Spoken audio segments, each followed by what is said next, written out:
जिंदगी के अलग अलग अनुभवों ने मुझे सिखाया है कि अपनी क्षमता को हासिल करने में क्या लगता है। मैं जानता हूं कि अगर आप ये सुन रहे हैं तो आप अपनी जिंदगी से और भी बहुत कुछ चाहते हैं और हो सकता है कि आप अभी वर्तमान क्षण में फंसे हुए हों। मुझे ये समझ आ गया है कि टैलेंट वाइज एक विजेता और एक एवरेज परफॉर्मर में ज़्यादा फर्क नहीं होता। बस सफल लोग वो करते हैं जो दूसरे लोग नहीं करते। बस फर्क ये है कि सफल लोग अपनी इच्छाओं और सपनों को पूरा करने के लिए हर मुमकिन कोशिश करते हैं। जिंदगी की लड़ाई को जीतने के लिए बताए गए इन 7 अनुभवों को देखें। पहला, बार बार असफल होना। यह सच्चाई है कि दुनिया के सबसे ज्यादा सफल व्यक्तियों ने सबसे ज्यादा असफलता देखी है। अधिकांश लोग सोचते हैं कि सफलता सीधे पॉइंट ए से पॉइंट बी तक जाने में है, पर यह असलियत नहीं है। थॉमस एडिसन हजारों असफल एक्सपेरिमेंट करने के बाद लाइट बल्ब का आविष्कार कर पाए थे। हजारों असफल एक्सपेरिमेंट के बाद उन्हें सफलता मिली थी और परिणाम स्वरूप आज हम सबके घर में लाइट है। हम में से किसी को हारना पसंद नहीं है, पर हम अपनी जीत से ज़्यादा अपनी गलतियों से सीखते हैं। बहुत लोगों को असफल होने से डर लगता है। गलतियों को नज़रअंदाज करना ही सबसे बड़ी गलती है और ऐसा करके आप खुद की क्षमता के साथ अन्याय करते हैं।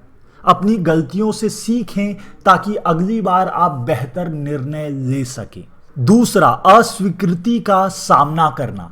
हर इंसान की एक इच्छा होती है और वो दूसरे लोगों द्वारा स्वीकृत होना चाहता है और दूसरों से प्यार चाहता है। समस्या ये है कि चाहे आप जो भी कर दें, पर हर कोई आपसे प्यार नहीं कर सकता और ना ही हर कोई आपको स्वीकार कर सकता है। आपको ये समझना होगा कि भले ही कुछ लोग आपको रिजेक्ट कर दे, पर दूसरे लोग हैं जो आपसे बहुत प्यार करते हैं। अगर आप जिंदगी में कुछ हासिल करना चाहते हैं तो आपको रिजेक्शन को संभालना सीखना होगा। बहुत सारे केसेस में लोग आपको नहीं बल्कि आपके द्वारा दर्शाई गई चीज़ों को रिजेक्ट करते हैं, इसलिए इसे व्यक्तिगत रूप में ना लें। सबसे ज़्यादा सफल सेल्स पर्सन वही होते हैं जो इस बात को समझते हैं और वो रिजेक्शन को खुद को रोकने नहीं देते। उन्हें जब तक अच्छा कस्टमर नहीं मिल जाता तब तक वो आगे बढ़ते रहते हैं। जब तक आप खुद को लेकर सुरक्षित महसूस करेंगे तब तक रिजेक्शन को सह पाएंगे। तीसरा, रॉक बॉटम को हिट करना। 2020 ने हम सबकी जिंदगी को बदल दिया है। कुछ लोगों के लिए ये सफलता का कारण बना तो कुछ लोगों के लिए ट्रेजेडी का। लाखों लोगों की मौत हुई, कई लोगों की नौकरी चली गई, बहुत लोगों को अपना गुजारा करने में कई मुश्किलों का सामना करना पड़ा। लोग अभी भी इसके नकारात्मक प्रभावों से निकलने की कोशिश कर रहे हैं। कई लोगों ने इसे एक आशीर्वाद के रूप में भी देखा। किसी एक चीज को खोने के बाद उन्हें दूसरी कीमती चीजों का मूल्य समझ आया। कुछ लोग अपनी नौकरी की वजह से अपने परिवार को नजरअंदाज कर देते हैं।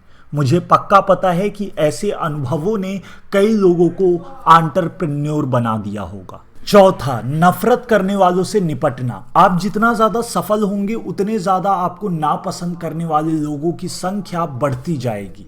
लोगों की सबसे बड़ी गलती यह है कि वो दूसरे लोगों की राय के बारे में चिंता करने लग जाते हैं। लोग हमेशा आपके बारे में बात करेंगे और इसके बारे में आप कुछ नहीं कर सकते। जब लोग आपके बारे में बात करते हैं तब इसका मतलब ये है कि वो आपकी उपलब्धियों से जलते हैं। वो आपकी जगह पे रहना चाहते हैं पर नहीं रह सकते क्योंकि वो आपकी तरह मेहनत करने को तैयार नहीं है। वो अपने सपनों को अपने बहानों के पीछे छुपा देते हैं। इसलिए सही लोगों के साथ रहना ज़रूरी है क्योंकि कुछ लोग ऐसे होते हैं जो आपकी सफलता से डरते हैं। आपको उन लोगों के साथ ज़्यादा समय बिताना चाहिए जो आपकी सफलता का जश्न मनाते हैं।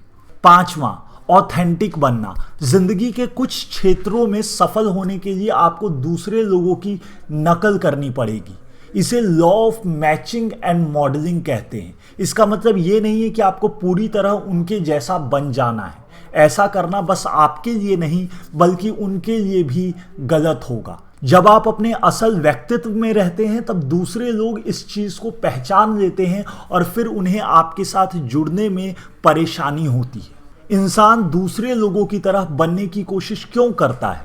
ऐसा इसलिए क्योंकि ये उन्हें स्वीकृति और आराम की भावना देता है, फिर भले ही ये गलत क्यों ना हो। दूसरे लोगों की जिंदगी जीने के बजाय खुद की जिंदगी जीना ज्यादा आसान है। ऑथेंटिक बनकर आप सही तरह के लोगों को अपनी जिंदगी में आकर्षित करते हैं और जिन लोगों को आपकी जिंदगी में नहीं रहना चाहिए वो खुद ब खुद दूर हो जाएंगे। छठा, अपनी भावनाओं पर महारत हासिल करें।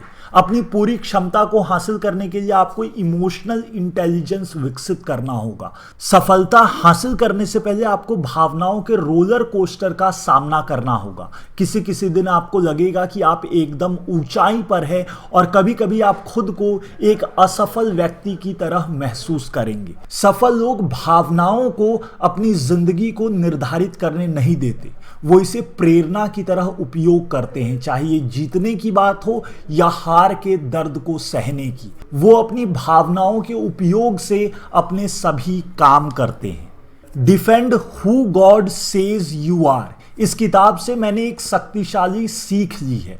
वो सीख ये है कि भले ही भावनाएं शक्तिशाली संचारक हैं पर वो सत्य के विश्वसनीय स्रोत नहीं है। मेरे दिमाग में इसका एक उदाहरण आ रहा है। ये उदाहरण एक क्रिटिकल बास्केटबॉल गेम के बारे में है जिसमें माइकल जॉर्डन शामिल था। 1997 के NBA फाइनल्स में शिकागो बुल्स को उताह जैज का सामना करना पड़ा था। ये सीरीज 2-2 पर चल रही थी और इस वक्त माइकल जॉर्डन को फूड पॉइजनिंग हो गया था। औसत प्लेयर्स खेल को छोड़ देते पर माइकल जॉर्डन को लगा कि उसका उसके टीम के प्रति जिम्मेदारी है। वो दर्द में भी खेलता रहा और ये उसकी जिंदगी के सबसे महान खेलों में से एक था। भावनाएं लहरों की तरह होती है, हम उन्हें आने से रोक नहीं सकते पर चुन सकते हैं कि सर्फ किस पर करना है। सातवां, अपनी वर्तमान स्थिति के साथ असहज होना। आपको अपने कंफर्ट जोन में रहते हुए सफलता कभी नहीं मिल सकती। इसका मतलब ये नहीं है कि आप अचानक से अपनी नौकरी छोड़ दें और अपने सपनों के पीछे भागने लगे, ये मूर्खता होगी। मेरे कहने का मतलब ये है कि खुद को ऐसी परिस्थितियों में रखना शुरू करें जहां से आपका विकास होगा। औसत जिंदगी के साथ समझौता ना करें, आप औसत जिंदगी के लिए नहीं बने हैं। आपको असहजता में सहज रहना होगा, तभी आप अपने सपनों को हासिल कर पाएंगे। कभी कभी आपको अगले स्तर पर जाने के लिए उस किक की जरूरत पड़ती है। जब आप बहुत समय तक नीचे रह जाते हैं तब आपको एक पॉइंट बाद समझ आ जाता है, अब बस बहुत हो गया। अगर आपकी ऐसे लोगों से मुलाकात हुई है तो आपने देखा होगा कि उनके शरीर में फ्यूरियस इंटेंसिटी बह रही होती है।